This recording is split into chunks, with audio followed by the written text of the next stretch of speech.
Superfast news, आवाज जनसामान्यांचा। मोकाट जनावरांचा राष्ट्रीय महामार्गांवर मुक्त संचार।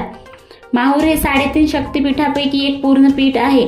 येथे रोज हजारो भाविक व पर्यटक दर्शनासाठी येत असतात। त्यांना दर्शनाला जाण्यासाठी एकमेव शहरातून जाणारा राष्ट्रीय महामार्ग आहे।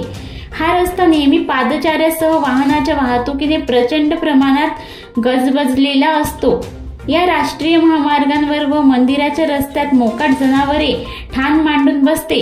यामुळे मोठा अपघात होण्याची शक्यता नाकारता येत नाही। या जनावरांचा बंदोबस्त माहूर नगर पंचायतने करावा, असे निवेदन युवा सेना शहर प्रमुख विजयसिंह हजारी उर्फ राणा युवा सेना, जिल्हा प्रमुख संदेश पाटील हडसणीकर, तालुका प्रमुख सुदर्शन नाईक, युवा सेना तालुका प्रमुख सोनू चौधरी पाटील यांच्या मार्गदर्शनाखाली नगर पंचायतला देण्यात आले व दुसरे निवेदन मनसेचे गजानन कुलकर्णी यांनी नगर पंचायतचे मुख्याधिकारी विवेक कांदे यांच्याकडे दिले आहे। महाराष्ट्र शासनाने गोमातेला राज्यमातेचा दर्जा दिलेला आहे।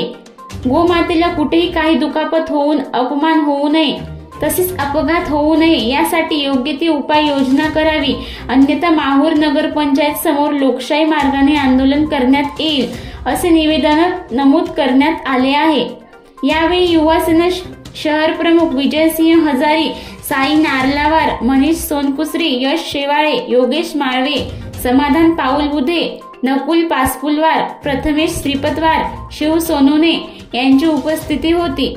ही बातमी लिहिण्यापर्यंत काल दिनांक 4/7/2025 रात्री 10:30 ला पुसद रोडवर माहूर शहरात भरधाव वेगाने स्विफ्ट डिझायर गाडी क्रमांक MH24V1121 कारने रस्त्याच्या मधोमध त्रिमूर्ती पेट्रोल पंप समोर बसलेल्या वळूला 100 फूट फरफटत नेल्याने वळू जखमी झाल्याने जागीच मृत झाला, तर कारचा चालक बालबाल बचावला।